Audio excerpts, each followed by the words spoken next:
It says Tina can type at least 65 words per minute, write and graph an inequality to represent the situation.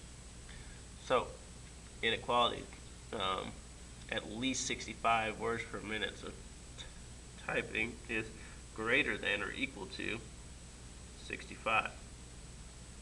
As we graph this, it's just on the number line. We have 65. Be a closed circle there because 65 is included. And we shade to the right. Okay. 68 says solve the inequality. Negative 1/9 x minus 9 is less than 2/3.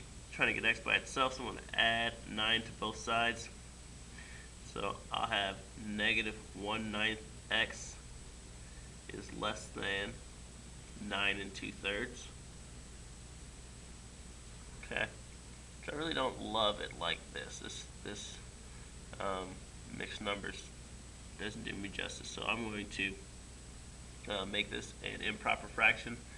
9 times 3 is 27. 27 plus 2 is 29.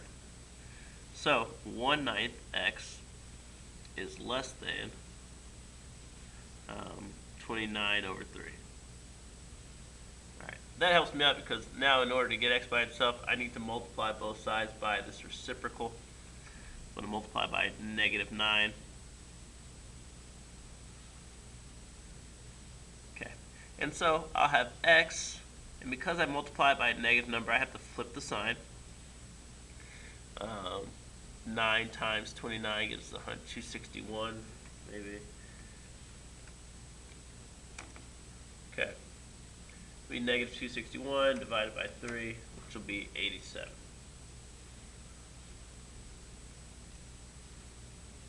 So we got negative 87. So x is greater than negative 87.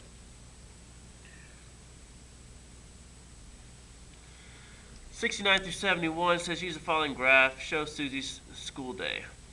Susie rides the bus to school. After school, she walks to a friend's house to wait for her mom to pick her up and then drives home.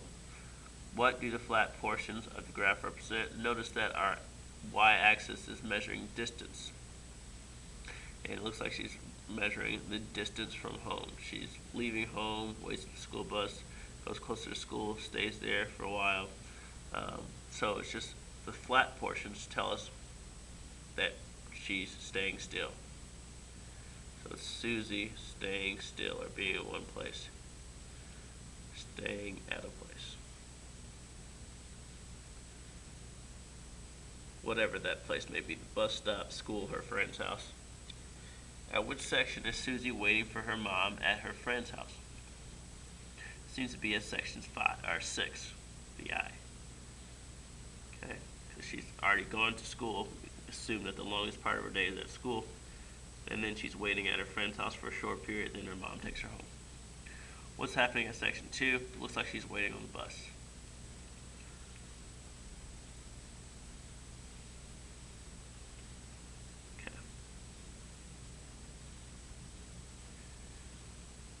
Alright, it says which of the following represents the system of equations? Y equals negative 3x plus 3 and y equals x minus 3.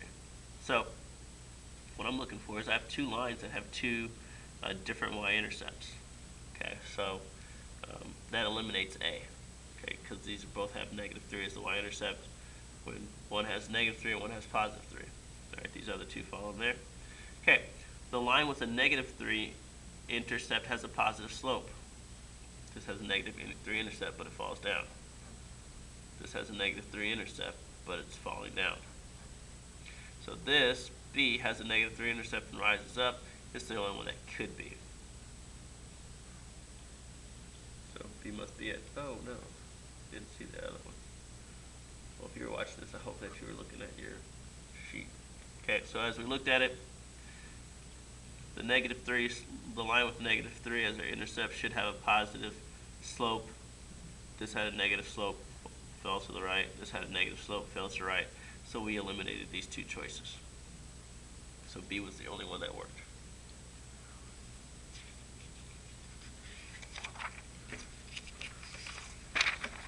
Continue this on the next page here since there's really just two questions here. 73, which graph shows the best trend line for the following data?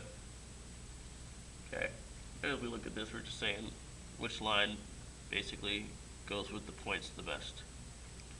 Seems that A would be the line that we would want to use. The other ones are above the line, all below the points, like just above the line, and this one's going to be in between, so A is the best choice. Alright, 74, 75 asks us to solve the system. Okay, 74 seems to be set up for elimination. I can do that by multiplying this bottom equation by 4. That should eliminate the y's. They're already opposite sides. So 5x plus 4y equals 27. 4x minus 4y equals 36. Add everything together. 9x equals 63. And so x is 7. Because I know that x is 7, I can plug this into one of the equations. I'm going to plug it into the bottom equation. 7 minus y equals 9. Subtract 7 from both sides. I get negative y equals 2. And so y must be negative 2. So my solution is 7, negative 2.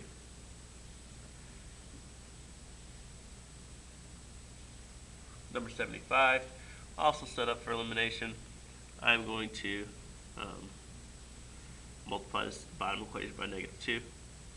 6x minus 4y equals 30. Negative 6x plus 4y equals negative 60. As I add, the x's eliminate, the y's also eliminate, and this gives me negative 30. So I get 0 equals negative 30. That's not true. This is no solution.